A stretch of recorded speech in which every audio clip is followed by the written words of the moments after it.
खबरों की शुरुआत करेंगे उत्तराखंड की राजधानी देहरादून में। एक बार फिर से मलिन बस्तियों पर प्रशासन का बुलडोजर चलने वाला है और इस बार 250 अवैध मकानों को ध्वस्त करने की तैयारी है।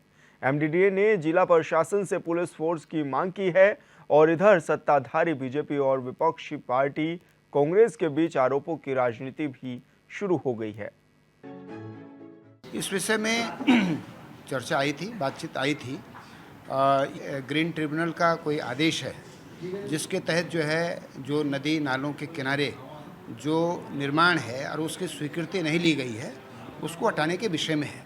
इसके संबंध में बातचीत करेंगे कि जो लोग वहाँ बसे हैं उनके विस्थापन की क्या व्यवस्था हो सकती है, उनको कोई किसी प्रकार की दिक्कत ना हो, इस विषय में बातचीत करेंगे। हमारा हिंदुस्तान जो है वो हमारा है। आज ऐसा लगता है कि शासकों का शासन हो गया और बाकी जो गरीब जनता है उनका कोई रखवाला नहीं है।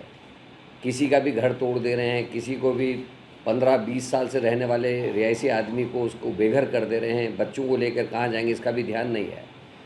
लोकप्रिय सरकारें वो होती हैं जो गरीबों को, मजलूमों को बसाने के लिए पहले कोई योजना लाती है और जहाँ ऐसी दिक्कतें होती हैं उनको वहाँ बसाया जाता है। जब ये जिस चीज़ को अतिक्रमण कह रहे हैं तो उसमें एनजीटी का भी हवाला देते हैं। मैं ये पूछना चाहता हूँ, जो यहाँ पुलिस ऑफिसर्स कॉलोनी है वो कहाँ बसी हुई है? यहाँ जो विधानसभा बनी है वो कहाँ बसी हुई है?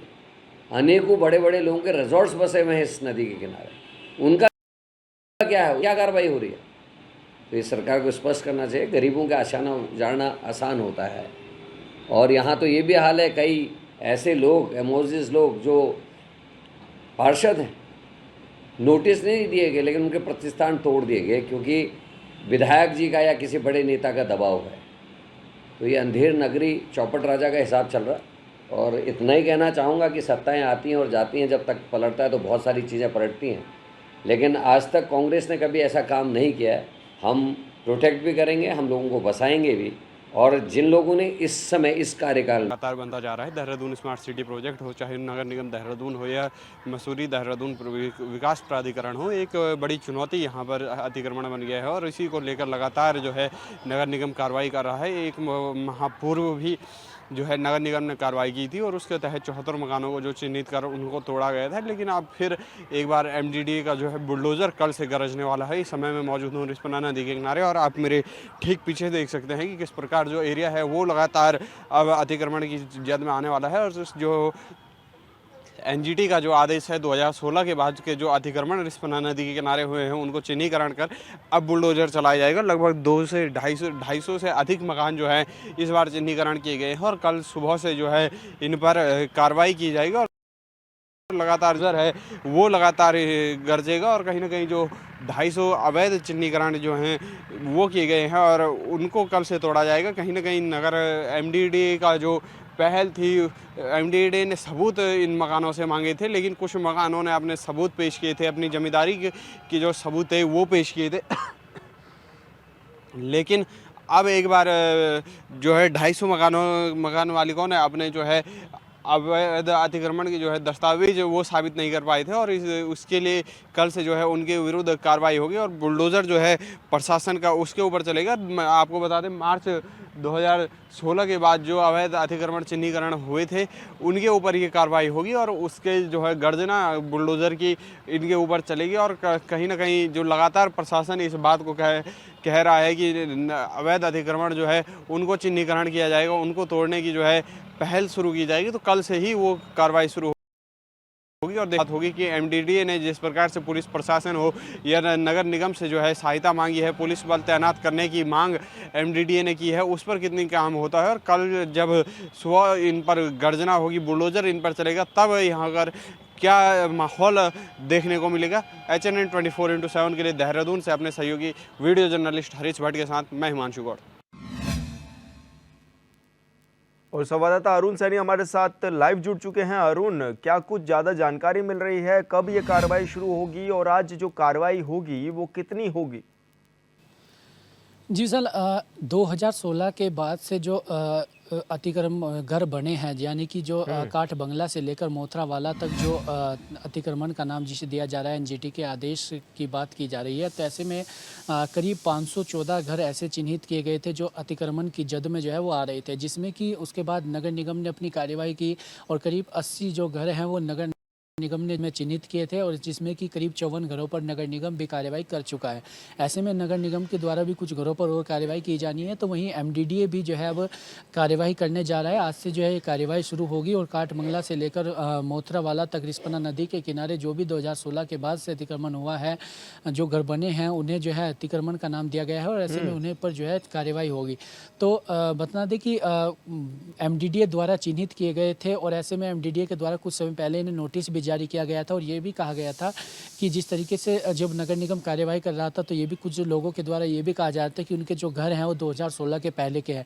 तो एमडीडीए के द्वारा ये कहा गया कि उस अगर किसी के पास ऐसे कोई दस्तावेज है तो वो एमडीडीए में आकर दिखाए, उसके बाद जो है उसने चिन्हितकरण जो है वो होगा।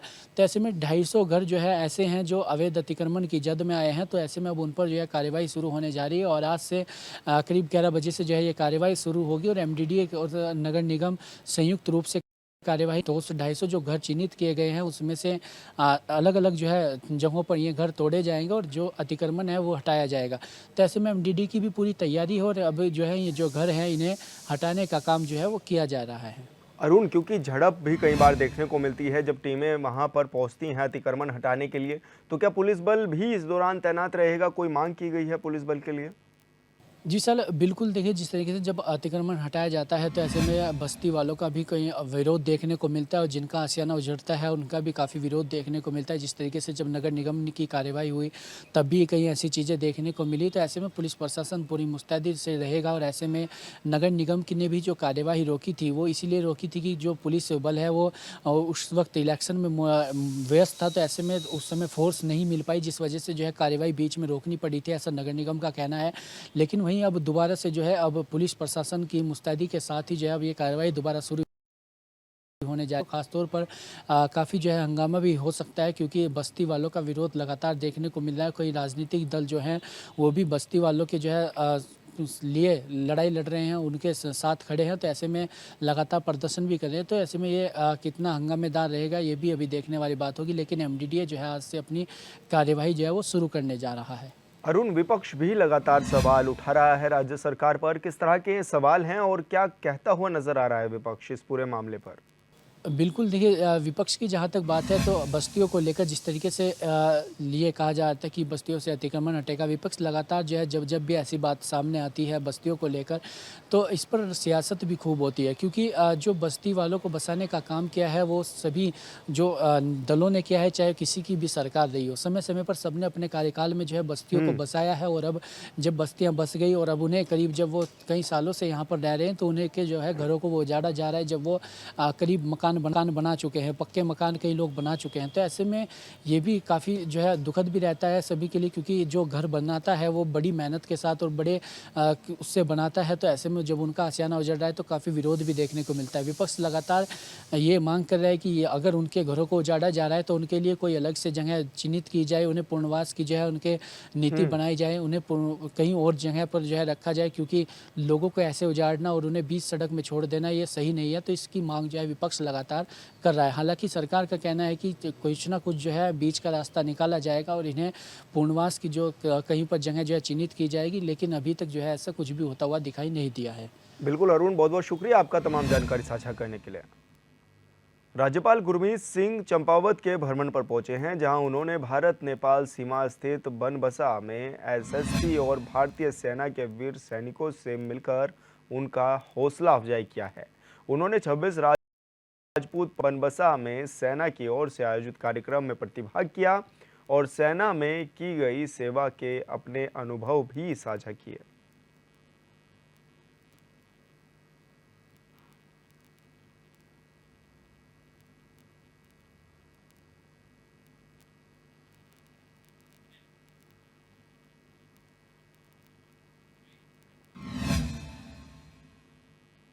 हरिद्वार के पूर्व सांसद रमेश पोखरियाल निशंक ने एक बार फिर से हरिद्वार में ही पहुंचे हैं वो, जहां पर डाम कोठी में बीजेपी कार्यकर्ताओं ने निशंक का जोरदार स्वागत किया।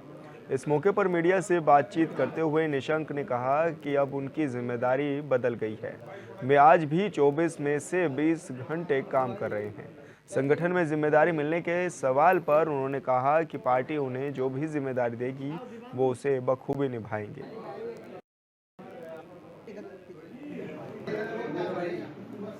मेरे पास तो बचा हुआ समय नहीं, मेरे पास तो समय कभी रहा ही नहीं है ऐसा। मैं तो 24 घंटा में से 20 घंटा में से ही कम करता हूँ हमेशा, और आज भी। लेकिन मेरी जिम्मेदारियाँ थोड़ा सा बदलती रहती है, और जब जिम्मेदारी होती है तो मैं वो समय तो मेरे पास, यदि 48 ने 72 घंटे भी एक दिन में हो तो भी मेरे लिए कम है। संत निरंकारी मिशन की ओर से इंटर कॉलेज नरेंद्र नगर के क्रीड़ा मैदान में विशाल जन समागम आयोजित किया गया, जिसमें हजारों श्रद्धालुओं का ऐसा सैलाब उमड़ा कि हॉकी क्रिकेट का क्रीड़ा मैदान भी छोटा बन गया। ये दूसरा मौका है जब संत निरंकारी सत्संग में शहर ही नहीं दुरुस्त ग्रामीण क्षेत्रों से भी श्रद्धालुओं ने भारी तादाद में बढ़ चढ़कर हिस्सा लिया है। इससे पहले साल 2012 क्रीड़ा मैदान में आयोजित निरंकारी सत्संग में श्रद्धालुओं की ऐसी भीड़ देखने को मिली थी।